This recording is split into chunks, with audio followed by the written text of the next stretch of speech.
Ladies and gentlemen, welcome in Alpha 1 for the session on composition and performance.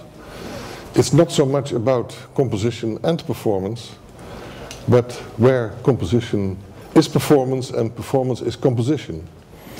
This is a session in 3 parts, and we have to be very strict because we have 90 minutes. I invite all the speakers and guests to be brief and short, otherwise I have to step in.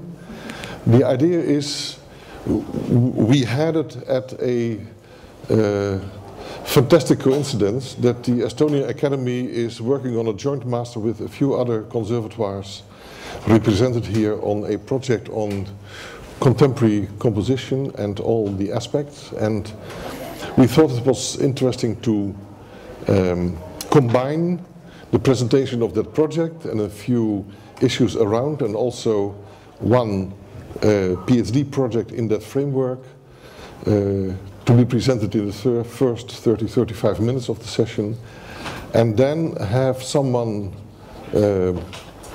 reacting to that and playing also, composing and performing some of his music in that session. And that's our invited guest, Juan Parra Cancino.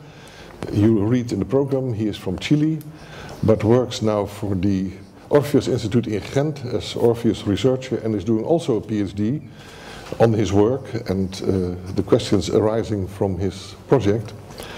And he will also reflect on the project presentation of the COPECO. So it's a kind of interactive session, presentations, going into a research program, reactions of the composer, and the composer moves then into reflection on his own work and will also play some music, one of his compositions. And then there is time for discussion for all of you. So that's what's going to happen till about, I would say 1 o'clock, but perhaps 1:05 or 1:10. I announced that the music made in the corridor was today by the Tallinn George Otis Music School, and we are grateful for their contribution to a lively and entertaining coffee break. But now I give gladly the floor to one of our hosts from the Estonian Academy of Music and Theatre, Marje Lohuaru. We know already each other very long, and she will start the presentation of the project and introduce her colleagues, and then it moves on. And I will try to guide the whole thing a little bit to a good end. Please, Marje, take the floor.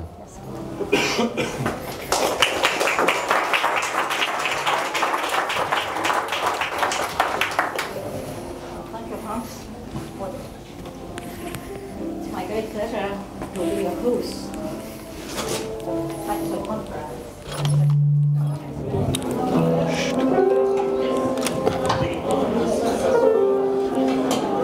Sorry, there is a session going on and there are speakers and music, so that does not work together. Sorry.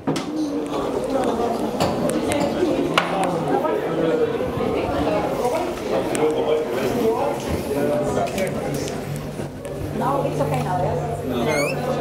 Welcome to the session. I will make it more brief.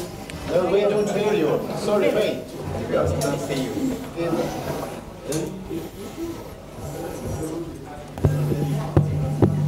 No, it's okay now? Yeah. Yes, much better, yes. Welcome to the session. It's my great privilege to introduce the project which has been conducted by Estonian Academy of Music and Theatre. It's a European project, actually, and I would like to stress for one very important issue.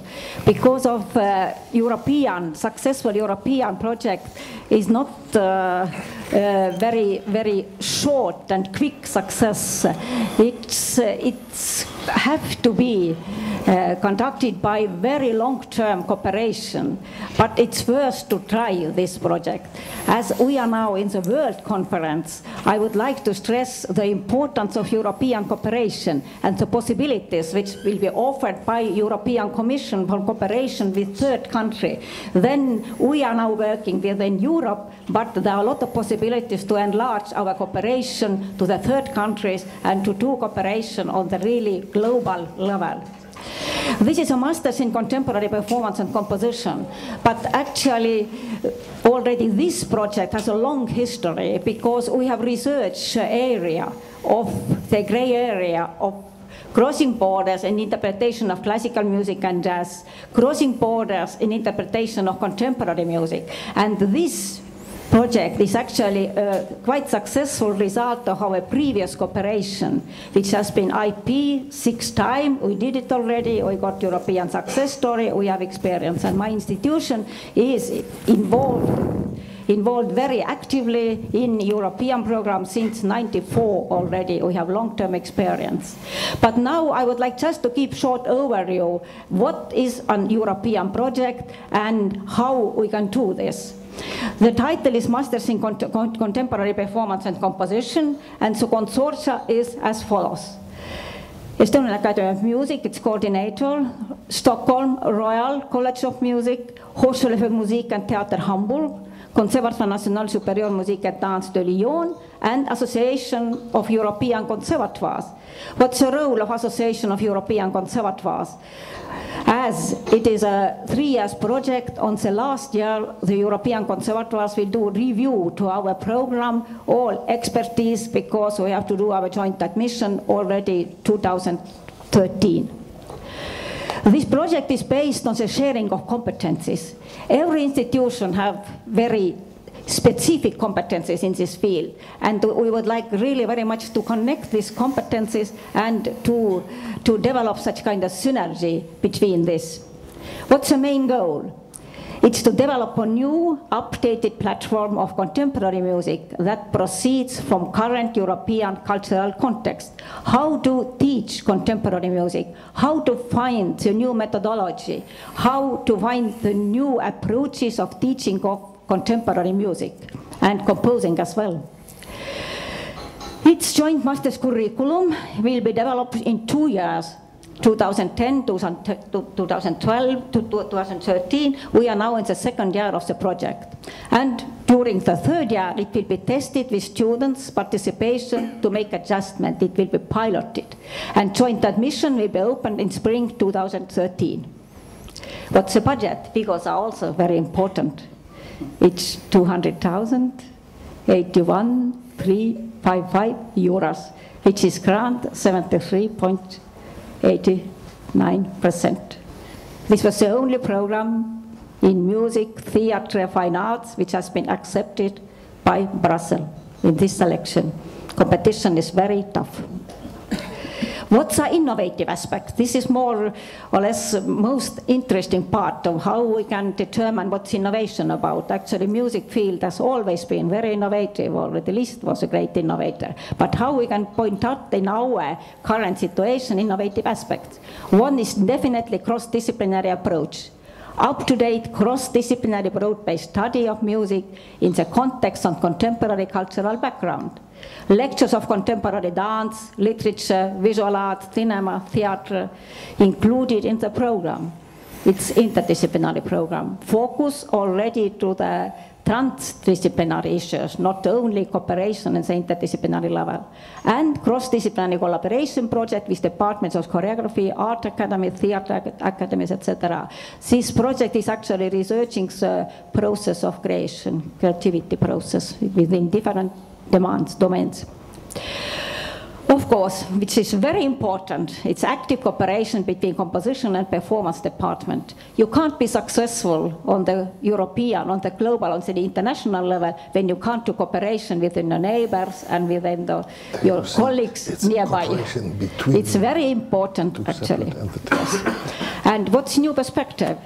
Integrating of free improvisation and experimentalist music into the curriculum of contemporary music and keep it updated. Because you have to be always you have to have always updated program, and it have to be sustainability process, not only once. No.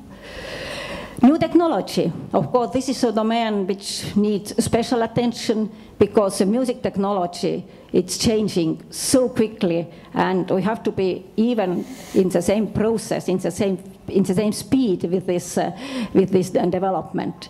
Study of music technology, preparation for creating project with live electronic and multimedia, study of new media, preparation of creating and presentation artistic project by the means of new media.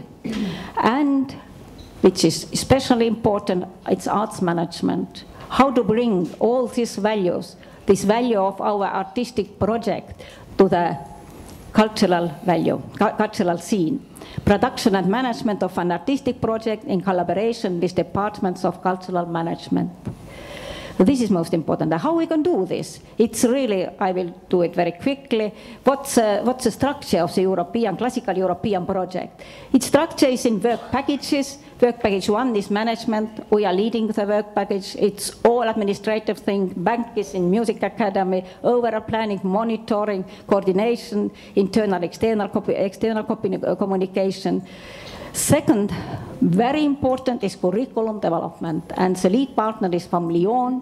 Of course, we have to compare all our curriculum plan, which are existing already, then make compilation of curriculum plan, development of modules, then preparation of pilot program, and final implementation of the common curriculum. This is very big responsibility.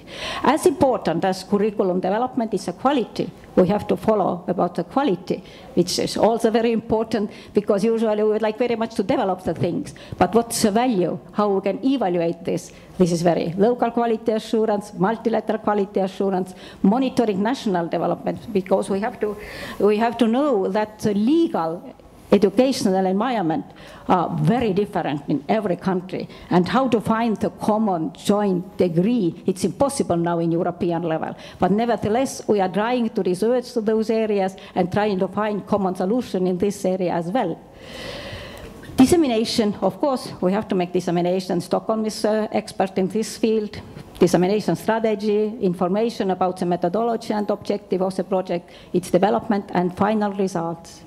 And of course, this exploitation, it's of course, it's very pure European word for this, but it's concerning mostly the sustainability of the project, because usually it's very nice to do the project, but project usually have a beginning and a starting point and ending point, but we have to make this sustainability, the continuing process available, and this is also a very important part of the whole project activities. And that's all, actually. Thank you. Thank you, yes, and I am available for questions.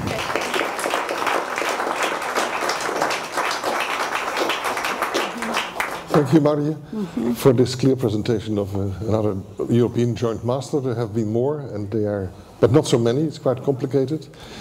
Who would you like to propose to be the second to explain a little bit from his point of view from the school? Yes. Who's the first one to speak? Yes. I think all representative for all school can make a short overview, and please take a seat back. Actually, yes. You were guiding what we have done, I will sit here. Yeah, you were guiding this. I will guide this. So we have representatives of the 4 schools. Marje will introduce them to you, and they will each speak 3 to 4 minutes on the developments in their respective school, in the respective work packages.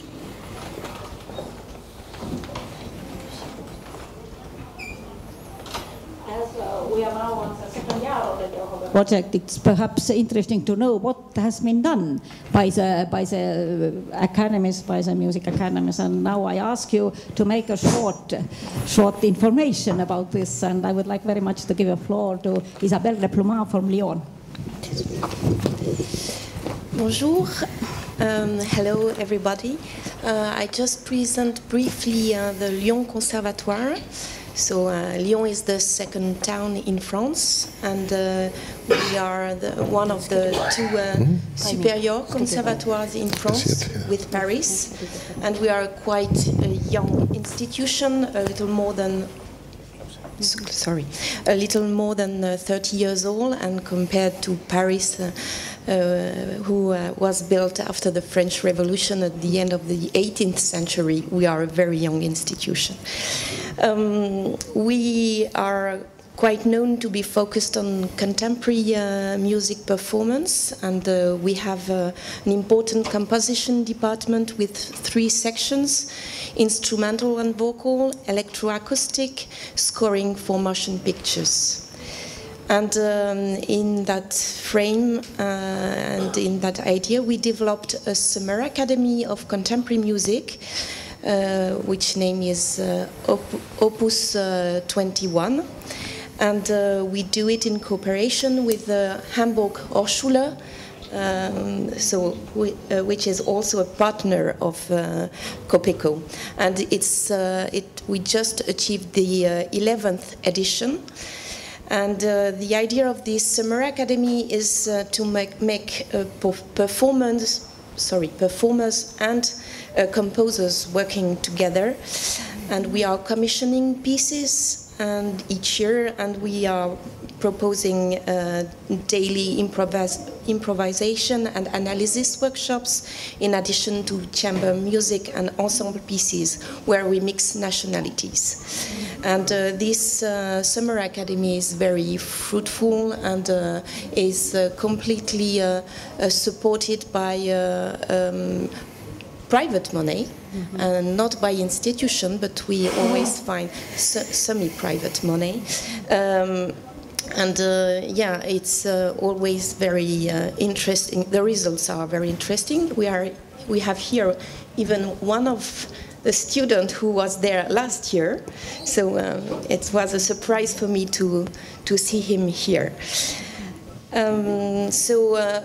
Concerning the matters we are dealing with today, it's about all what I have to say.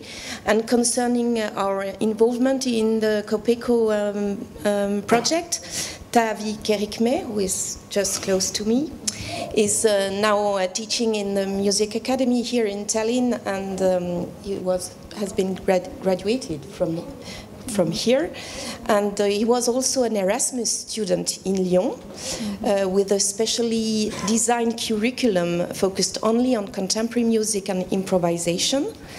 And he continued as a full-time student in our former short curriculum called 20th Century Workshop, which was functioning as a contemporary ensemble.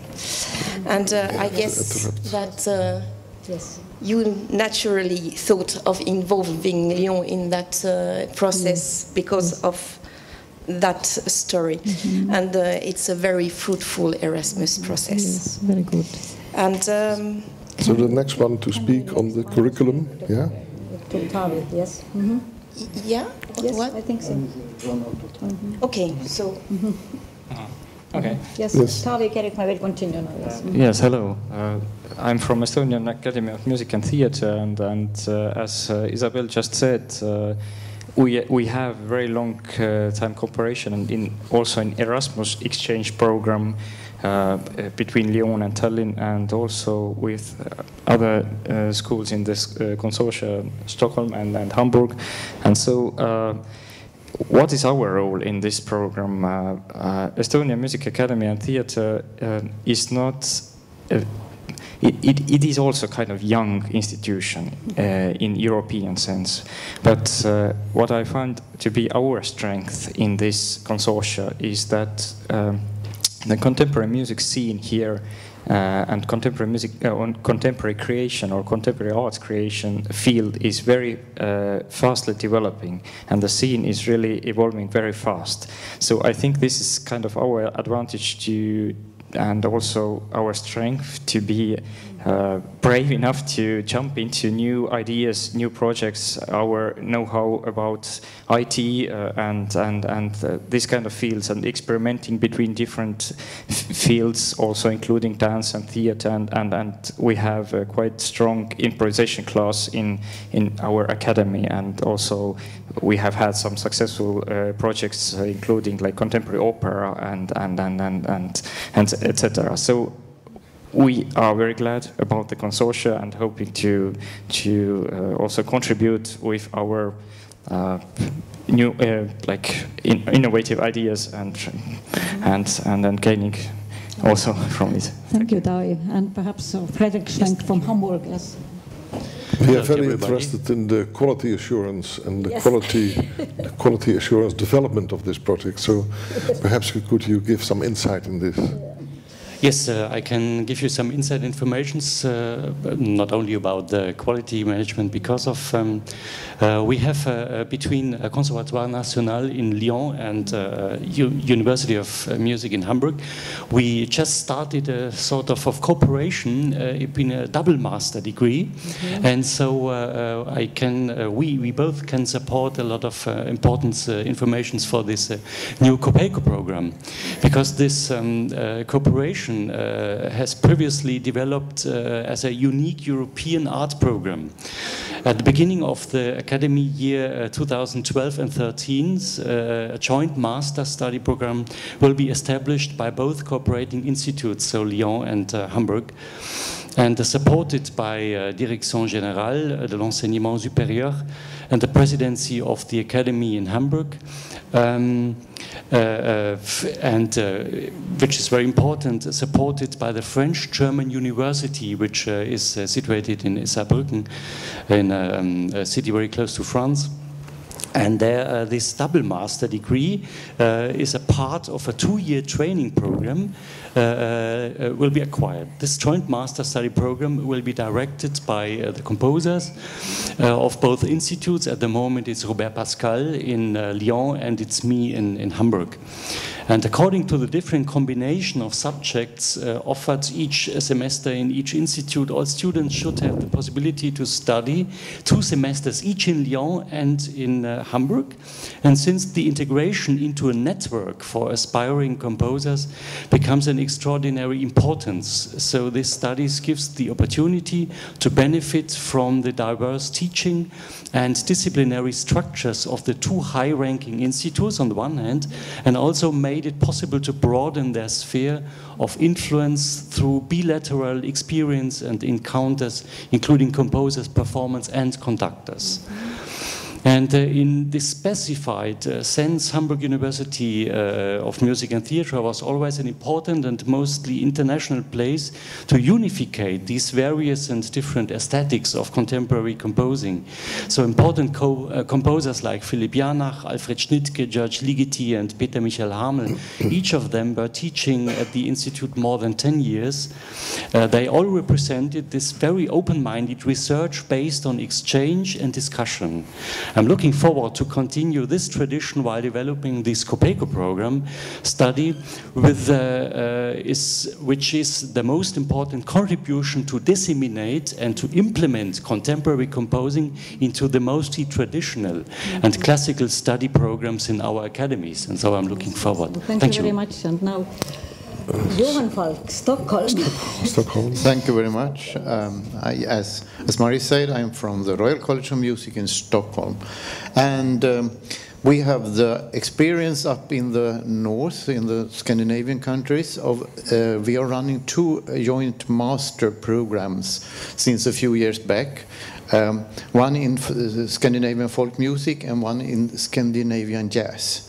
And as we have the experience of, this started with 3 institutions, one in Sweden, one in Finland, and one in Denmark. And then we're running these programs together since a few years. And it was very natural for us to enlarge these networks to come into the COPECO program and expand our borders out to, even if this is a blurring borders seminar, we're blurring our borders out to Europe at least. The experience that we have there, which we also have adopted a little bit in the curriculum development work so far, is that we should have the model of the students going around. We accept students in each institution, but then we keep them on a circulating schedule. So they start in one institution. We'll start in 2013 for 1 semester in one institution. Then the whole group goes to the next institution, and so on. So after 2 years master, they have visited and be studying 1 semester in each institution, but the full group together. And that's something we have experienced and we have tried out in these Scandinavian masters. And now we thought this would be suitable also in this master program to go further on with this. So our contribution is, of course, that we have the, as Marje told, we have the dissemination and exploitation. Yes, yes. Hello. Come on. Yes. You switched the button yes, perhaps button, yes. into a wrong direction. I don't know. I can wait. Yes. No, thank you, Johan. Perhaps everybody has been clear already, and now I would like very much to give a floor to our PhD student, actually. She's Ella Massing from Estonian Academy of Music and Theatre, and doing her PhD paper now in Royal Academy of Music in London. And please, Ella, the floor is yours. Do you have all the necessary equipment or microphone? Yes, if you can. Till this is done, I can only stress the importance of this type of project, which are quite new for Europe. It's with the most extremely highly estimated help of the European Commission that these joint master projects have come into existence. I've been part of the joint master of New Audiences Innovative Practice, a cooperation between Iceland, in the beginning Finland, now Stockholm, Groningen and The Hague. And it's fascinating that if you throw away everything you have in the frozen curriculum, that's one of my themes all my life, the frozen curricula, and you really start to think from new. Say, what would be the ideal program? So there is nothing fixed, nothing is done. If we could create the ideal world, what would then happen? And that's the fascinating thing of these projects, that a group of thinkers on curriculum development and of course quality assurance and dissemination and how do you do examinations and entrance exams, that such a group comes together and really starts to invent the world. And for sure for composition and performance that's a very important thing, to invent the world.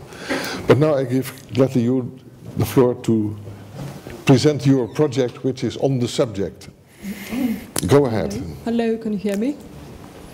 Should I press a button or something? No, it's on. It's on. Okay. Okay. So, as Marje said, I am doing my PhD degree at the Royal Academy of Music in London. And although I'm a born and bred Estonian, I have been living in London now for 3 years. I first did my master's degree also in composition, and now I decided to continue and do a PhD. And in England, it is quite customary that a PhD is actually a practice-based research, which means that most of my work will be done in practical composition, and then finally, in addition to my portfolio, which will be a set of works, which is it okay now? Yeah. A set of works about 60 minutes portfolio. Speak louder, please. Raise your voice. Hello. Okay. Yes. Hello? Oh, much better, much better.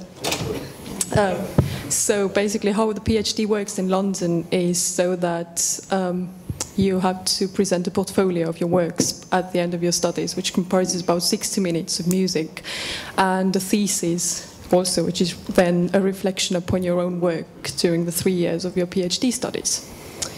So this is the essence of a practice-based PhD. And how my work became relevant to the COPECO project here in Tallinn was that actually I started posing questions about why is composer and performer collaboration so relevant in the world today, and why, for example, is it still so that although a period of experimentation took place in 1960s where composers and performers crossed borders and used a lot of experimentation and collaboration in the work, still today there remains a big gap between composers and performers, and the performers of today still find most contemporary music that is written is quite strange and sometimes quite uncomfortable for them to perform. And a lack of collaboration between composers and performers usually manifests itself in two ways. So that composer either conforms his musical language to what he knows will be playable and comprehensible for most players, and writes music then that is therefore a little bit conformist to older traditions rather than breaking grounds and like setting new paradigms. Or he writes music which performers do not entirely comprehend, and therefore there will be disappointment on both parts when the piece is performed, because certain technical or musical aspects have not been correctly understood and conveyed. So this was the problem that I wanted to address during my PhD studies. And as I myself was originally educated as a classical violinist and then turned to free improvisation, in which field I am still active in London, participating in the workshops of Eddie Prevost, the former AMM member, and the sort of key figure in the emergence of free improvisation in the 1960s in London. And I also decided that I want to incorporate some elements of free improvisation into my compositional work with performers, because I find that improvisation has a very liberating effect on performers, and it can help bring a composer and a performer closer together on a really general musical level, and it can help create lots of new ideas, new ways of playing, and it can make the performer come closer to the end results of the ready composition, because he has already been creatively present in the initial impulse to writing the piece. So far I have organized jam sessions where, for example, with the few performers that I am writing to, I'm working mainly in the genre of chamber music. We just sit together and we free improvise. I record all the sessions, and then later I pick out a few things that I find interesting and I want to work further on, and then we come back to those with the performers. And also I have decided that I want to use the medium of graphic scores in my work. Graphic scores also were used quite extensively in the 1960s, but then they fell into oblivion later for quite obvious reasons, but I wanted to resurrect them a little bit and try to see what I can achieve in composer-performer collaboration incorporating graphic scores. And actually I would like to explain a little bit more one very innovative project which also involves dance, which actually got started whilst working on a graphic score. The internationally renowned Kreutzer String Quartet asked me to write a quartet for them in 2010. And I started by asking a question like, why would I write another string quartet? Obviously, every contemporary composer is very keen on writing string quartets, and obviously it seems like a dream commission, and you want your string quartet to be performed by the RDT quartet, and so on. And it's all great, but I mean, why does the world need another string quartet?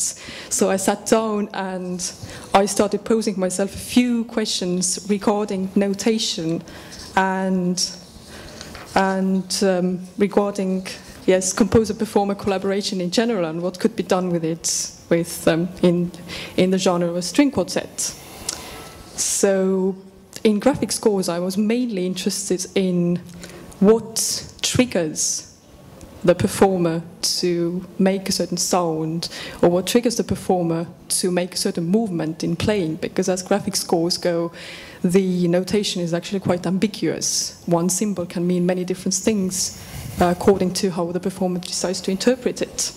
So I started asking certain questions, and my first question was that what is the relation between visual shapes and sounds or movement? And from that question stemmed the next question, which is, how do I draw a sound that I hear in my head? And how does a player react to the image that I have drawn of the sound in my head?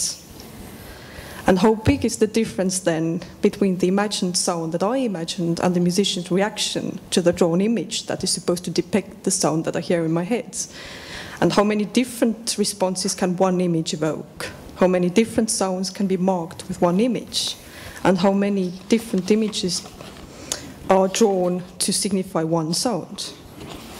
And also one very important key question was, what is the impact of already established notational systems on how we notate new sounds and interpret new signs? So by asking these questions, I started drawing graphic scores, and the Ruiter Quartet interpreted them. We had improvisation sessions, and we pulled out a number of interesting things. And I decided to incorporate them in my future work. But then another project came, which was me solely as a free improviser involved with the Korean dancer and choreographer Jean Lee. And we created a semi-improvised dance performance called Impromptu, where I actually decided to relate to the dancers in a completely different way, because I refused, as it's so often done in dance performances by musicians, that music turns out to be a mere accompaniment to the dancers then to build their work on. And I wanted to be equal to the dancers, and also I wanted to find common denominators. I wanted to find a common ground between a musician and a dancer. So what can I do on my instrument that the dancers can do with their bodies? And I decided that I am going to dance on the violin, and I'm going to base my musical response not so much on the sounds that I can produce on the instrument, but the movements and the sounds are going to be the result. Obviously, as they are when you're playing any instrument, the sound is the result of some sort of physical action, a physical impulse, and a movement. And I decided then that I will take the movement as my basis. And so putting two and two together, putting together the graphic score and the new technique that I invented while improvising on the violin, I eventually, with the collaboration, especially thanks to Neil Hyde, the cellist in the Ruiter String Quartet, we invented a new form of notation, which is the thing that you can see here. And as you can see, it involves elements from graphic notation as well as Laban movement notation. And it reads a little bit as Helmut Lachenmann's bridge clef. And you can see the line on the upper line there, which signifies the movement of the left hand of the string instrument player. And then you can see these arrows and lines here around the bridge area, which signify the movement of the right hand. So this is a new string notation that is centered on movement, and that can be very easily actually read by a dancer. That's when I found out when I showed this new notation to Jean, when we started developing also a new dance notation which runs on that line, on the bottom line here. And so the result is that now we are both working on a quintet, actually not the string quartets anymore, but we're working on a quintet for a string quartet and a dancer, which I see very much like, for example, Brahms's or Mozart's clarinet quintet, but instead of clarinet, then there is a dancer. And this is where my questioning and my PhD work so far has led me. This is one of the projects, one of the most, I find, most colorful examples. Thank you very much for your presentation.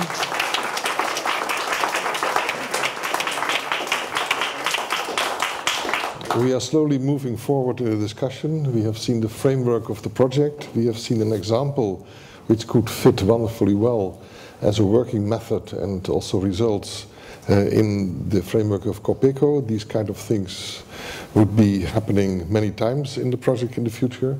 Thank you for your interesting proposal. We are moving a bit forward.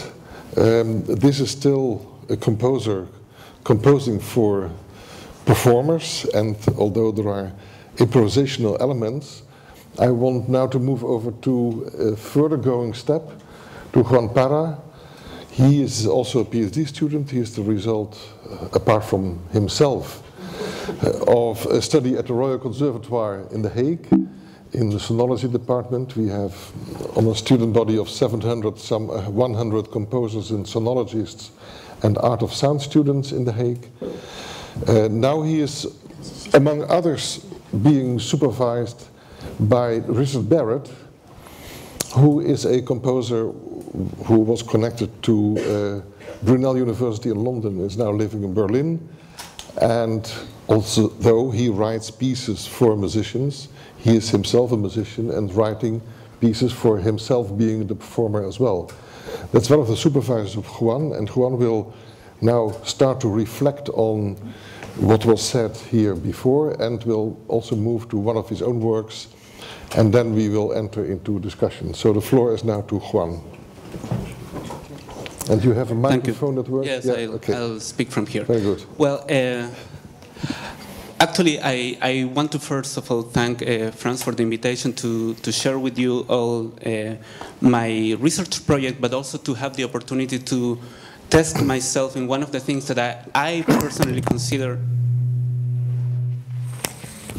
Go ahead. to be the key element when we talk about artistic research or practice-led research. That is, that I always find myself a bit trouble with the idea of how the personal endeavors, especially when it comes to composers or music creators dealing with new ideas or acquisition of new skills that are new for them, can produce something that in the larger milieu of music can provide a contribution. So in that, what I will try to do now is to respond to some of the aspects that were lined out by the Copeco proposal and also by Elo's work through my personal research project. So one of the first things that I found interesting was that as originally a rock guitar player, that is my original background, when I entered the academic music world some 12 years ago, I didn't really understand the political meaning of basically having to switch roles and call yourself a composer entitled dreaming of writing a string quartet for Darditi to be performed once in a run-through in a music room, and that was it, no? I was a music maker, and I had to, and coming back from Chile, doing the things that I wanted to do aesthetically also demanded from me to develop skills that are now outlined very richly in the elements of Copeco, like dissemination, marketing, learning how to make your own website in 1999 and things like that. So when I joined the Institute of Sonology in the year 2000, first as an international student for 1 year, and then doing the bachelor's and the master's, I realized that although there were many things that I had no idea about in terms of technical skills and also compositional skills, and this is also, hello? Yes. There were things that I knew and that people were not very aware of. One of them was the need to pay the rent out of your art, basically. So when I started working in the Institute of Sonology, one of the persons that Frans named and that has been an ongoing helper in this work is Richard Barrett. Mainly because from the get-go, one of the things that on a conceptual level we were always arguing and discussing was this idea of the roles of composer, of performer, and when it comes to computer music, of instrument maker, digital luthier, or you name it, and how basically not only those skills were somehow an inherent part of what we had to learn, but also how overlooked they were on the great scheme. So when you were a composer, you didn't really know that you had to develop performative skills, although you had to do it at the end, because when you make an instrument or when you make a piece that doesn't have an instrument to be performed, you have to think about how to perform it. And when you are doing that, you're actually designing new things, and you need to learn programming, and you need to learn to solder if you want to go as far as doing that. And all these things were some kind of implicit knowledge or tacit knowledge that you had to develop, but there was no institutionalization in terms of you don't go to an instrument building curriculum or instrument building course. But at the end of the day, the problem of that is that the levels between the different roles that you were assuming in this practice somehow were not fully developed. So when I started my PhD, one of the things that I saw as a problem and that I wanted to to explore and to research were basically the role of the computer music artist, both from the perspective of the composer and the perspective of the instrumentalist or the interpreter. And basically, the goal was to present the potential of the computer as a musical instrument from both the compositional and the performance viewpoints. My initial idea was basically to address certain key aspects that were connected to the world of electronic music and see how those key musical elements could be developed also from the performative as well, or from as an interpreter. So things like texture composition and timbre flexibility and the interdependence of physical and musical gestures between the computer and traditional performers, or these elements that were present in live electronics and electronic music practice, but somehow were not tackled as creative challenges. If you wanted to make a piece for flute and electronics, you will go to a flute player, and then basically you were concerned from the microphone onwards with what will happen, and you wouldn't really get involved with the process of the flutist playing or recomposing her or his instruments to serve the purpose of the piece. And that got me even more worried when I started taking jobs as a live electronics guy, and I had to deal with composers that basically didn't really know how to express, even in a conceptual musical way, what they wanted. And they were working with me in a base of picking up out of options that I had to offer them. And in a way, that is a very superficial but critical comment to the way, for example, the courses in IRCAM tend to work. Like, you have the composer, and then you have the blue coat guy that basically makes your dreams come true. And at the end of the day, the dreams sound similar. So the first assumption on how are we going to tackle this problem? First, I thought, well, something like Copeco is proposing now, to really deal with the roles of the composer, the luthier or the instrument designer, and the performer. First, as if they are an indivisible entity when it comes to computer music practice, how we can force the separation of these roles and try to gain a better insight and therefore develop better each one of these roles when it comes to this particular media, which is what I'm familiar with. And the idea was to consider and treat and explore these independent roles, and let's say the poetical or the more emotional goal was to recover this collaborative aspect of music practice, that when you're a composer or a musician that deals with this, you're pretty much on your own. If you want your music to be performed 99% of the time, you have to go there and you have to play it. You cannot really send the patch to someone and make it. And with successful composers that are able to do that, they limit the role of the live electronics to really like pressing next on a cue list, and there's no creativity challenge for the person that does that in terms of the technical role. Now, I don't want to bother you also because we don't have a lot of time. I did prepare a number of small examples of how dividing this role went about and how miserably failed, basically. One of them was the role of performer. I set up a trio some 6 years ago under the umbrella first of the Son Ensemble, which is it was a very interesting initiative by Richard Barrett at the Sonology Institute, where basically you will forget whether you were a composer or a performer. You came there and you made music, and basically the challenges were were posed to the musicians independently of their instruments. So basically compositional decisions had to be made by performers that had no interest in being improvisers or whatever you call yourself when you make musical decisions and you don't want to call yourself a composer. But also composers had to come up with things that could be passed on and played by someone else.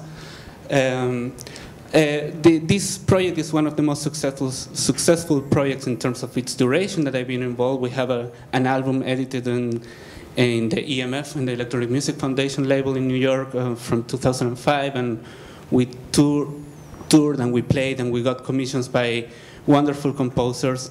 But even in those commissions, and I'm going to skip it and apologize for that, we had the challenge that at the end of the day, we work with composers in a workshop setting, and we had to, again, give options, creative options to the composers to make.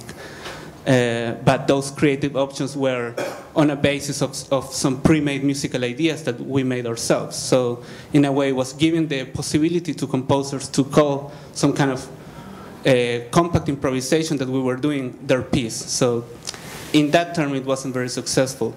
A different aspect that I wanted to research in this idea of dividing the roles was, what if I take pieces that already exist, that have a historical situation in the world, and that somehow will allow me to test myself as an interpreter and recover this aspect of creativity that interpreters have, and when it comes to computer music is not explored for the great majority of computer music practitioners. They're creative because they do their music, but they don't put that creativity in the test of any instrumentalist. So also they don't really know how to negotiate these different meanings of the concept of creativity. One of the examples and that I made was to reconstruct Fontana Mix, and I chose that piece for a number of reasons. One of them is that it was conceived in parallel with Aria, so there was this idea of two pieces that had the same spawning creative force, and at the same time it was a fixed media, it was a tape, but there was a methodology behind making the tape in terms of organizing the material. And what I did basically was to create an instrument that I could play live that would basically be a possibility of reconstruct versions of Fontana Mix like soundscapes to perform together with a singer singing aria, which was the way both aria and Fontana Mix were premiered. So it was also a way of trying to, in this first research part, try to have the first part of it, which is how to connect to the past and how to bring a context to help contextualize what you're researching in part. So I'm just going to play a little excerpt of that. Here's the score of aria for the ones that don't know. Oh, and I'm sorry. I hear it, but I hear it here. Okay, let's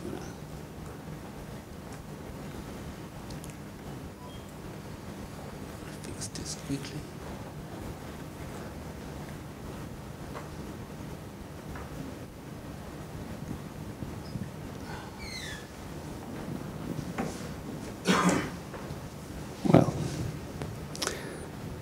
Well, in the meantime, another of the projects that I've been involved with the same mindset of reconstructing or reevaluating the role of music interpreter from the world of contemporary electronic music has been reworking pieces by Luigi Nono, the ones that deal with live electronics and the apparent impossibility of carrying, let's say, the original setup. And for that, I've been very...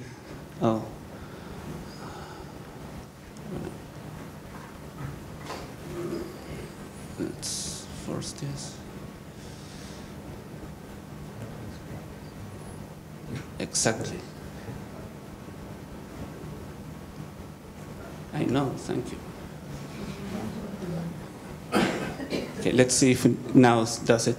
And one of the interesting challenges that I encountered with the work of Luigi Nono was how to connect basically these apparent overly simplistic electronic setups to musical challenges that were, I think it's moving, kind of.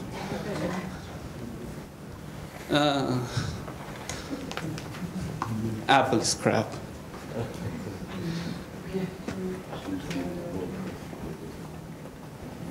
That's really bad. Okay. One more time.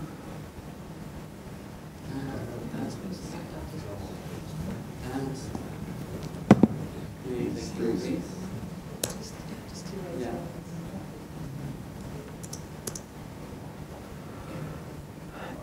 One more time.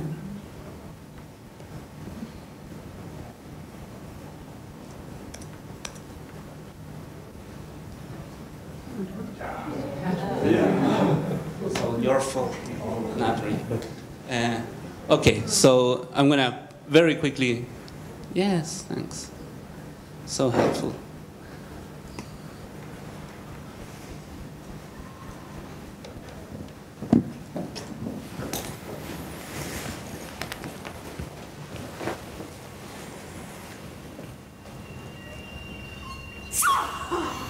Can we go a bit louder on this?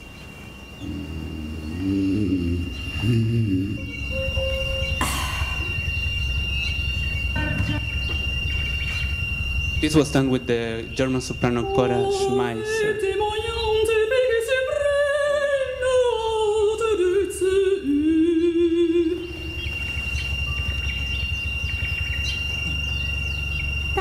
Toujours est-il que ce monde n'a que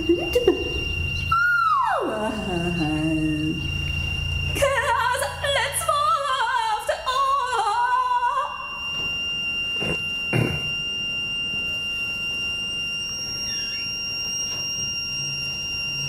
the first sign, as when he was not.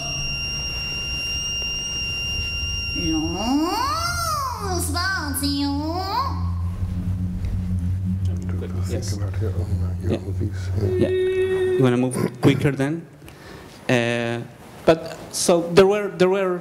This is the Luigi Nono example that I was talking to you about, and one of the things that I was focusing on in this situation was once the technical aspect that was reconstruct on a digital format and a portable digital format, the live electronics, but at the same time, while doing that, trying to find the hidden performance practice that those apparent static live electronics would have by looking at the score for the instrumentalist and trying to find musical connections. Very quickly, this piece is a gift to Pierre Boulez, is for double bass clarinet and double bass flute, and basically is all in a very apparently static grid. And the electronics are also a very static setup, which it just have 3 delays going on a speaker array, and you only hear once this kind of evocations of what the performers played. What makes this piece extremely difficult to perform and to follow is that every sound material that is demanded from the performers is on the verge of audibility. So basically the performers don't really know if they're making the sound that they should be making. And that living in the edge of an audibility makes for the electronic setup also a lot of complex challenges in terms of feedback, in terms of score following, and I'm not going to show you that. I'm just want to go very quickly to basically the surrendering to this idea that when dealing with all these roles, I found myself time and time again, the more I push myself towards just being an instrument designer or just being a performer, the media itself demanded from me to basically revise every project from all perspectives at the same time. So as a composer, what would be my choices to basically kill the feedback or not in the Nono pieces? As a luthier, how will we be more efficient in terms of transferring the legacy? And basically to accept that this problem that I saw in computer music and that needed to be tackled somehow, basically the tackling was a change of paradigm and say, well, this is not a problem, this is the uniqueness of the media, and this is how we can move forward. If we accept that we need to develop skills as composers, performers, and instrument makers together at the same time, then we can actually rethink how we look at ourselves when creating new pieces or when interpreting old pieces or when improvising or when designing instruments, so we can really aim to find a way of collaborating with other musicians that also will demand from them a different mindset, a similar mindset. So basically not really going to your friend that will play whatever you want, but basically find any musician that and extract from them this kind of creative hunger. So the idea now is to consider and explore this multi-threaded role as the core of the definition of musicianship in computer music practice. And the new artistic research strategy then will be to have an interdependent approach to composition, performance, and instrument design, or how to compose an instrument that demands designing a performance that will present itself as a composition. And basically, the premises of such a project will be, for example, to first define a musical quality which could be particular or unique to electronic music in this case, to explore the historical context and evolution of that particular quality, treat that quality as a music parameter, so that will inform and demand performative qualities at the same time, and create an instrument dedicated to explore and control those qualities in performance, and explore the instrumental potential in different musical settings. So that's the way I'm working these days. And I pose these questions not only when dealing with electronic music, but also to fellow violin players or fellow composers that when they put the hat of playing in front of an audience, they feel still the need to call themselves improvisers. For example, to define a musical quality, let's take the manipulation of space over time as something that is unique to the media, or when it comes to a solo instrument that is able to do that. To explore the historical context and evolution of that quality will be, for example, to look at the works of Xenakis and space, Non space, and Stockhausen space, and how different this concept of space can be. Treat that quality as a music parameter basically will have to go through different conceptual levels of thinking of parameterization of a dynamic space, like height, distance, density, position, trajectories, but also space as something that has to deal with more metaphysical levels, like the past, the future, and things that Nono dealt very well with. The next step is basically putting the designer hat, so create an instrument dedicated to explore and control those qualities. And you have it here, you also have a picture, I guess, yes, there, but probably this is better. This is a prototype that I developed together with the head of the technical department of the Royal Conservatoire in The Hague. It's called for now the Phoenix Egg, and this is the first part of it, and basically it's a tool for spatialization, but it has different shapes and possibilities to challenge from me different movements, and those are connected to different ideas of what spatialization can be. And the second step of that will be to replace these commercially available triggers for something that in a way recalls my previous guitarist experience to generate sounds. And the last thing will be to explore the instrument's potential in different musical settings, whether those are written compositions or solo performances like today, or collective improvisations, but also as a tool for existent pieces. And now I want to attempt to do a little demonstration for you of the last aspect.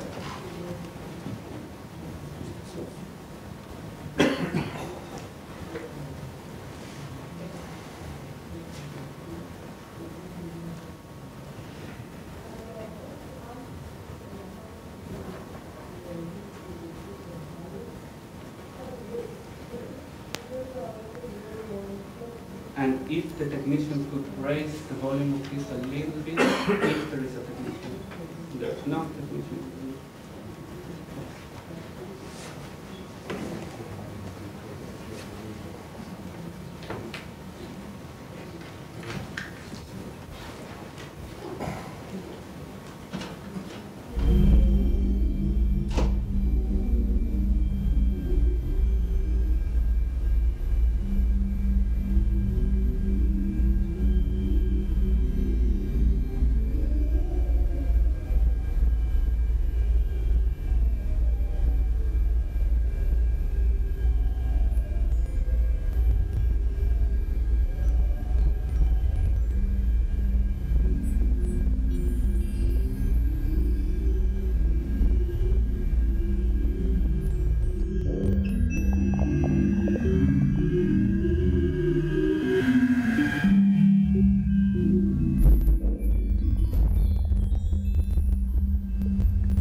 achievement.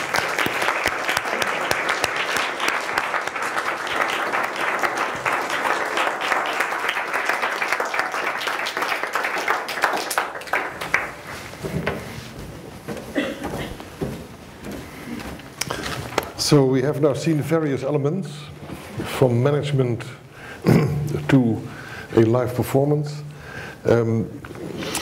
Perhaps I may invite one of the members of the Copeco group to enter into a first question or a point to be raised. Who should like? Well, there is another composer here, so he might. Is there a microphone for the group here? Yeah.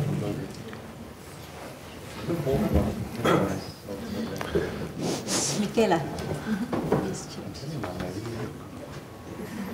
Helena. Helena.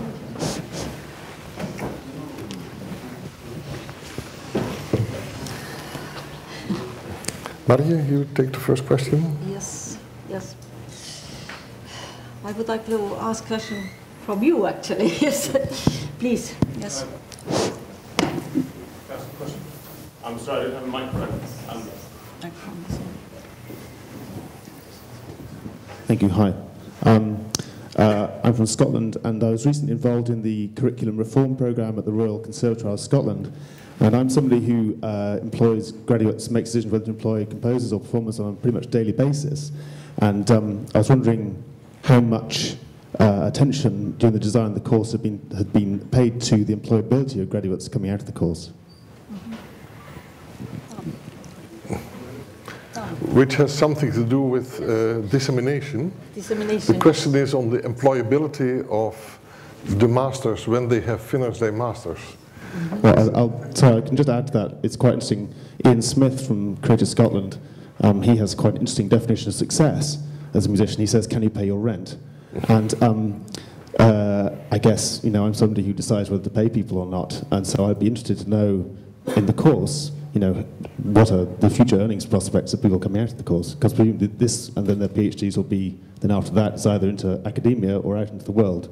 And is that something that's entered the thinking of the design of the course or not?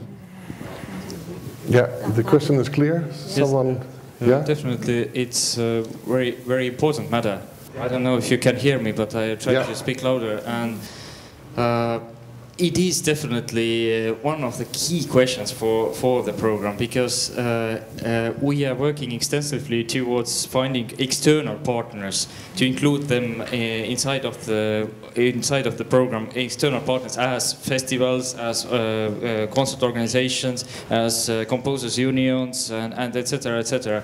So we are hoping to create, since every partner has their external partners they are bringing into the consortia, then we are hoping to create a kind of network, and also absolutely the outcome of the program will be at the final exam for the students will be a practical artistic project, and we are hoping to really to be able to produce it like this, that they could be the best would be presented on the festivals of the network or the external partners that we are including. Also, the external partners are providing hopefully for residencies, and through that we are hoping to include these participants or the students already in the existing networks and trying to build them a path towards the practical outcome and the real life kind of in this artistic world. And perhaps, Juan, you can tell how you pay your rent. Well, one of the things that I do a lot actually is working with contemporary music ensembles, doing the live electronics for them. So I never really got into the commission composer kind of career, mainly because in order for accepting myself, calling myself a composer, I had to go all these other routes to live with that idea of but also performing and try to have let's say a more popular music attitude towards how you promote yourself and how you disseminate your work. And of course, what is currently paying my rent is doing research in academia. So and But what the interesting aspect of that is that one of the things that I took from let's say my artistic practice into the academic world has to do with this idea of multidisciplinarity or multi-abilities and being able to respond to the needs of the context. One of the things that there's one very interesting project that actually I had in the back of my head to mention to Copeco as a potential in terms of the technological skills and how technology immediately gets translated into people doing very complex patches to add reverb to it, and how basically we can think of technology as a way of improving certain aspects of, for example, sustainability. So maybe not after the school, after Copeco, but during Copeco, once these students do the round, hopefully they want to keep working together, and hopefully there is a hub for them to keep working constantly together. So one of the projects that I'm involved is as a guinea pig for Stanford, for Karma, and they come from the, let's say, US research and development world, where they have to produce commercial objects to basically pay their very expensive rent. The project that I'm working for is with Chris Chaff, that is the director of Karma, and it's called Jamlink, and basically it's a machine to translate sound into internet, and that allows to do really good quality musical jams, basically, and that is something that could be implemented as a collaborative process. There is another urgent question. Another question, actually, sort of a response. When you bring up the subject of how to monetize contemporary music, the problem is actually not limited to contemporary music. It affects also traditional mainstream classical music, because most young people today, and we'll cover this in a session that I'm chairing at 2:30, most people see music, most people today see music, young people, as free. The notion of music has completely changed, and the question is, how do you monetize it? So the problem is not limited to young composers. The problem also concerns traditional performers, violinists, pianists. How will you earn money from making music? And that whole situation has changed, and that's something I think that's extremely important to discuss outside of contemporary music. It affects all music. What are the future models that will fund performance, creation, etc.? And that has changed dramatically, and I think that's a key. If we don't address that, it's a very serious I hope you will have the solution at 2:30. Well, we will go very deeply into that at 2:30. Okay, welcome all of you. My question to one or two of the Copeco group members is how this, in the new designed curriculum, this blurring borders, which is the theme of this morning's session, how that's going to materialize. Are the performers going to compose? Are the composers going to perform? It's more than collaboration we're aiming at. Is this really that people are put on another track in their masters? Who could say something about that from the Copeco group? I think it hopefully is not going to be only a collaboration, but that really everybody could have the possibilities to follow the proper path, and to explore new areas, and also for composers to perform and maybe also dance or make some videos or whatever, or sound sculptures, but yeah, I'm a dreamer, so practical solutions I very much count on all the other members of the development group. Well, it works. Doesn't work? Yeah. It works? Yeah. Well, in fact, of course, there are two or three kind of way to approach that. Of course, one the thing that we tried in Lyon, of course, in an academy, in the summer academy, I think the residence and the common improvisation is one of the best playground to try to do experiment in that.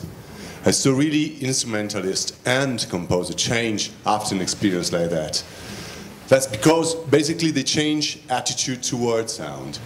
and they changed the way they're hearing things. This is for interpreter was very clear. I mean, after 2 weeks of doing improvisation, guided improvisation with composer, with live electronic, in some different spots, or really they developed something that was different, that was not present before. So that's why I think that when we are moving to try to build up a curriculum, we try, and this is a constant provocation and brainstorming still, we try to provoke some new ideas, like, well, but if you're studying composition and analysis, maybe you have to do it in different ways, maybe they have to be active on the analysis, so studying all the ancient and old method of analysis, but try to invent a new one, and maybe they have to present that in public, you know, toward an audience. And if we want to build up a sound library, maybe we have to do some field recording in each city of the Copeco Master Joint Program, so we can share a common library of sound, we can perform in different places, we can sample reverberation in different places, so a student in Hamburg can use a church of Tallinn as a reverberation system for his own work. And because, I mean, sports, places, people change the way we are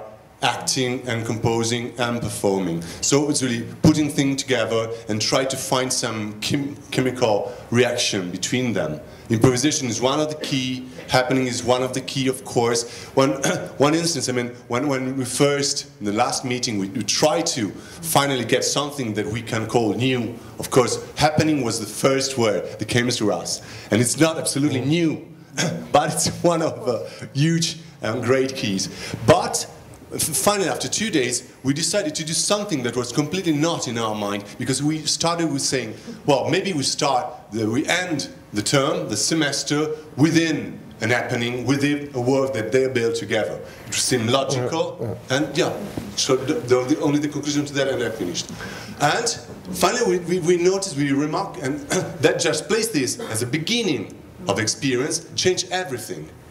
So, for instance, the 2 intensive weeks with the performance happening in the new school changed completely the way the students can perceive the institution and the way of collaborating. So, it's still, of course, in development.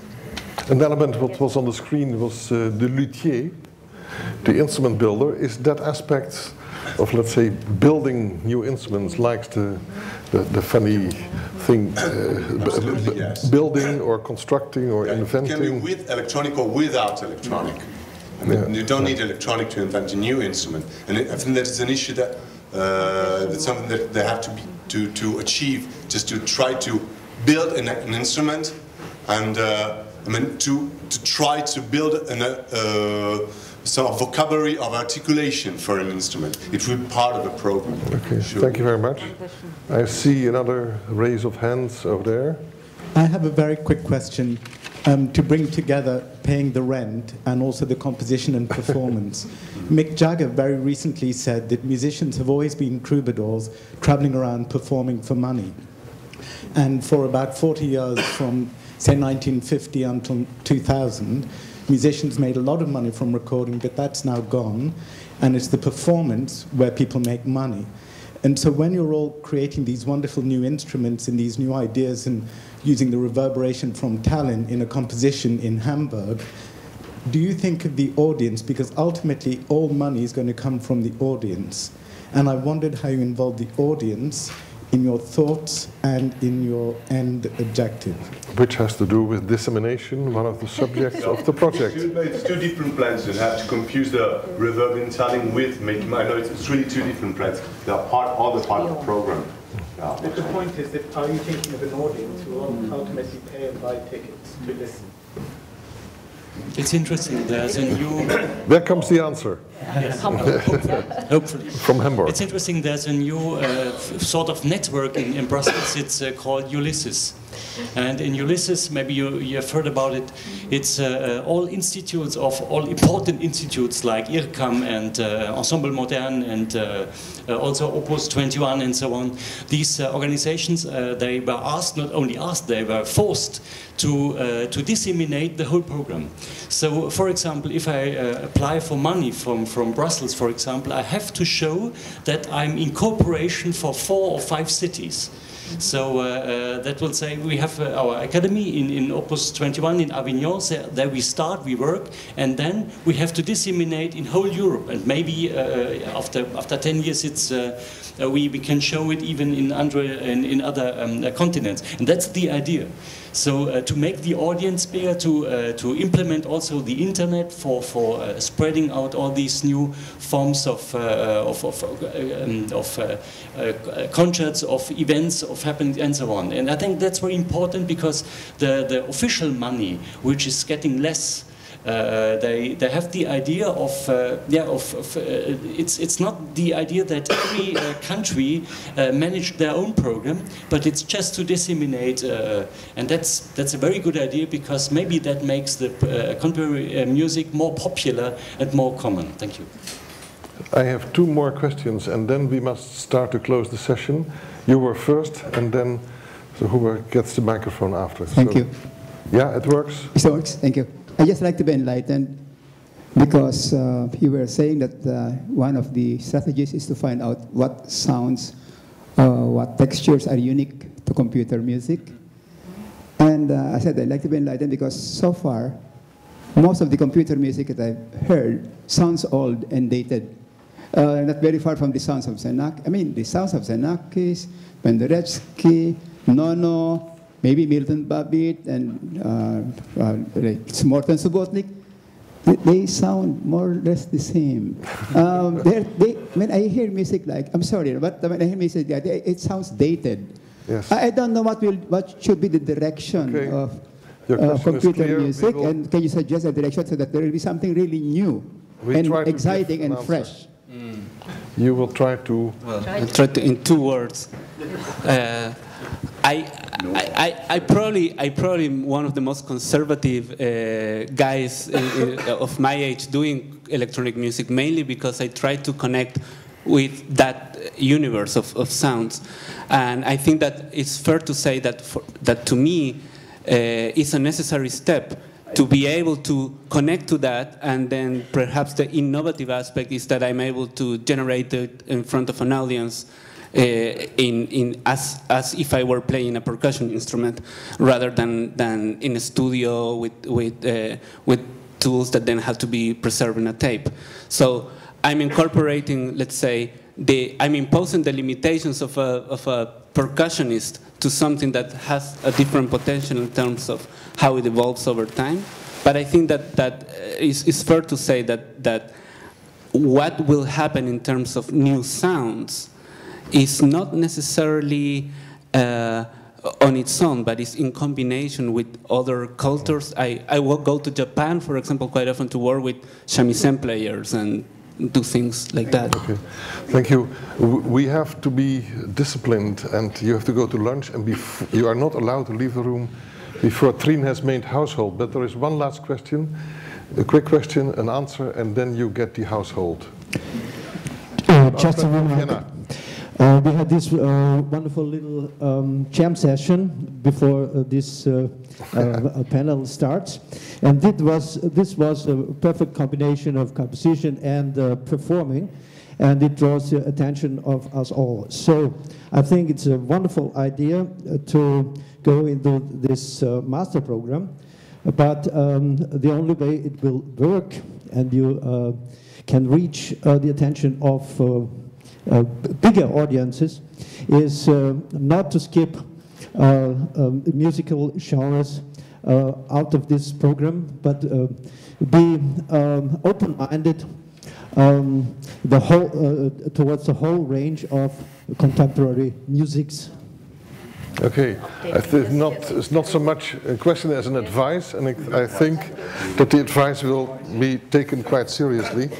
It's always good that during a session you have the impression that there is lack of time, because it is a fascinating subject. I think there is a rich potential in this project, and I congratulate you have got this grant from the European Commission to touch on this subject.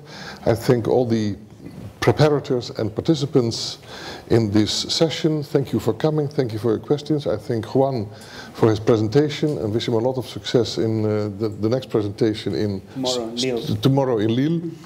It goes on and on, so this also pays a little bit for the rent. I like to thank Marje for her presentation of the project and to be one of our hosts in this World Forum of Music. And now I give the floor to Trien for the household, so please listen to her. There are a few important things to say. An applause for everyone involved in this project.